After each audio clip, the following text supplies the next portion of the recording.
Bismillahirrahmanirrahim. Assalamualaikum warahmatullahi wabarakatuh. Perkenalkan, saya Natasha Oktaviani Arda dengan NIM C1C020155. Di sini saya akan sedikit menjelaskan tentang penyusunan anggaran konvensional dengan dosen pengampu Bapak Wirmi Eka Putra SEM. Materi yang akan saya jelaskan yang pertama pengertian anggaran konvensional, yang kedua ciri-ciri anggaran konvensional, yang ketiga karakteristik anggaran konvensional, dan yang terakhir kelemahan dan kelebihan anggaran konvensional. Pengertian anggaran konvensional. Sistem anggaran tradisional atau konvensional, traditional budgeting system adalah suatu cara menyusun anggaran yang tidak didasarkan atas pemikiran dan analisis rangkaian kegiatan yang harus dilakukan untuk mencapai tujuan yang telah ditentukan. Penyusunannya lebih didasarkan pada kebutuhan untuk belanja atau pengeluaran. Anggaran tradisional merupakan pendekatan yang paling banyak digunakan di negara berkembang dewasa ini. Terdapat dua ciri utama dalam pendekatan ini. Yang pertama ada cara penyusunan anggaran yang didasarkan atas pendekatan inkrementalis, dan yang cara kedua struktur dan susunan anggaran yang bersifat line item. Ciri-ciri anggaran konvensional. Yang pertama, cara penyusunan anggaran berdasarkan pendekatan inkrementalis. Cara penyusunannya yang pertama, penekanan dan tujuan utama pendekatan tradisional adalah pada pengawasan dan pertanggungjawaban yang terpusat. Yang kedua, bersifat inkrementalis, yaitu hanya menambah atau mengurangi jumlah rupiah pada item-item anggaran yang sudah ada sebelumnya dengan data tahun sebelumnya sebagai dasar menyesuaikan besarnya pembagian atau pengurangan tanpa kajian yang mendalam atau kebutuhan yang wajar. Yang ketiga, masalah utama anggaran tradisional adalah tidak memperhatikan konsep value for money atau ekonomi efisien dan efektivitas. Keempat, kinerja dinilai berdasarkan habis tidaknya anggaran yang diajukan, bukan pada pertimbangan output yang dihasilkan dari aktivitas yang dilakukan dibandingkan dengan target kinerja yang dikehendaki atau outcome.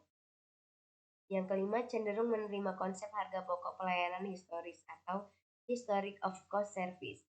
Yang terakhir, akibat konsep historic cost of service adalah suatu item, program, atau kegiatan muncul lagi dalam anggaran tahun berikut, meski sudah tidak dibutuhkan.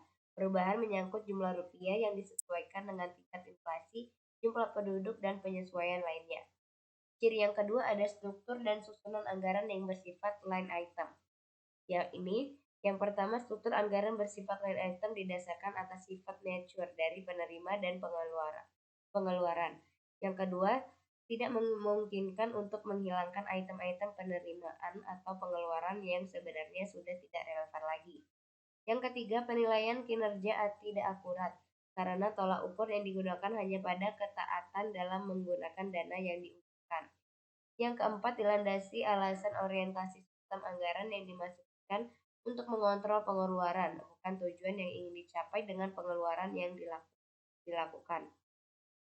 Yang kelima, anggaran tradisional tidak mampu mengungkapkan besarnya dana dikeluarkan untuk setiap kegiatan, dan bahkan gagal memberikan informasi tentang besarnya rencana kegiatan, sehingga tolak ukur yang dapat digunakan untuk tujuan pengawasan hanyalah tingkat kepatuhan penggunaan anggaran.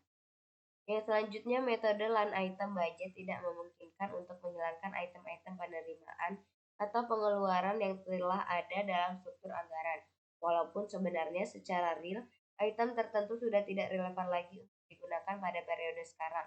Karena sifatnya yang demikian, penggunaan anggaran tradisional tidak memungkinkan untuk dilakukan penilaian kinerja secara akurat. Karena satu-satunya tolak ukur yang dapat digunakan adalah semata-mata pada ketaatan dalam menggunakan dana yang dibutuhkan. Yang terakhir, penyusunan anggaran dengan menggunakan struktur line item dilandasi alasan adanya orientasi sistem anggaran yang dimaksudkan untuk mengontrol pengeluaran. Berdasarkan hal tersebut, anggaran tradisional disusun atas dasar sifat penerimaan dan pengeluaran, seperti misalnya pendapatan dari pemerintah atasan, pendapatan dari pajak atau pengeluaran untuk gaji, pengeluaran untuk belanja barang, dan sebagainya, bukan berdasarkan pada tujuan yang ingin dicapai dengan pengeluaran yang dilakukan. Ciri yang ketiga, cenderung bersifat sentralistis. Ciri yang keempat, bersifat spesifikatif. Yang kelima, bersifat tahunan, dan yang terakhir, menggunakan prinsip anggaran bruto.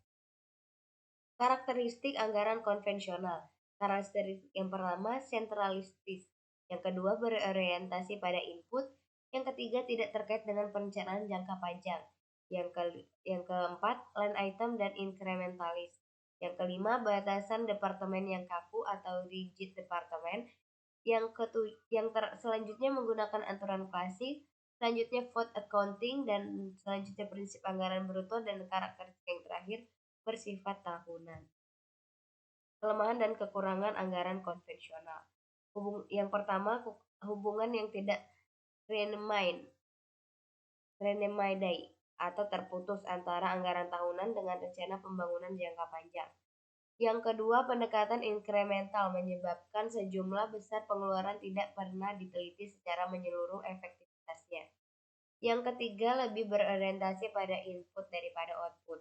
Yang keempat, sekat antara departemen yang kaku membuat tujuan nasional secara keseluruhan sulit dicapai dan berpeluang menimbulkan konflik, overlapping, kesenjangan, dan persaingan antar departemen. Selanjutnya, proses anggaran terpisah untuk pengeluaran rutin dan pengeluaran modal atau investasi. Selanjutnya, anggaran tradisional bersifat tahunan. Yang selanjutnya, sentralisasi penyiapan anggaran ditambah dengan informasi yang tak memadai menambah lemahnya perencanaan anggaran sehingga muncul budget padding atau budgetary slack. Yang selanjutnya persetujuan anggaran yang terlambat, dan yang terakhir aliran informasi atau sistem informasi finansial yang tidak memadai yang menjadi dasar mekanisme pengendalian rutin, mengidentifikasi masalah dan tindakan. Permasalahan utama anggaran konvensional adalah terkait dengan tidak adanya perhatian terhadap konsep value for money atau FVM. Konsep ekonomi, efisien, dan efektivitas seringkali tidak dijadikan pertimbangan dalam penyusunan anggaran tradisional. Oleh sebab itu, dengan tidak adanya perhatian terhadap konsep value for money ini, seringkali pada akhir tahun anggaran terjadi kelebihan anggaran yang pengalokasiannya kemudian dipaksakan pada aktivitas-aktivitas yang sebenarnya kurang penting untuk dilaksanakan. Jika dilihat secara mendalam, sebenarnya konsep value for money bukan sesuatu yang baru. Bahkan value for money merupakan salah satu prinsip penting dari anggaran kinerja dan good governance. Value for money merupakan konsep pengelolaan organisasi sektor publik yang mendasarkan pada 3 elemen utama, yaitu ekonomi, efisiensi, dan efektivitas. Ketiga hal tersebut merupakan elemen pokok value for money. Namun beberapa sumber berpendapat bahwa ketiga elemen saja belum cukup. Perlu ditambah 2 elemen lain, yaitu equity, yaitu kesempatan sosial yang sama untuk memperoleh pelayanan publik, dan equality atau yaitu pemerataan atau kesetaraan penggunaan dana publik dilakukan secara merata. Sekian yang dapat saya sampaikan. Mohon maaf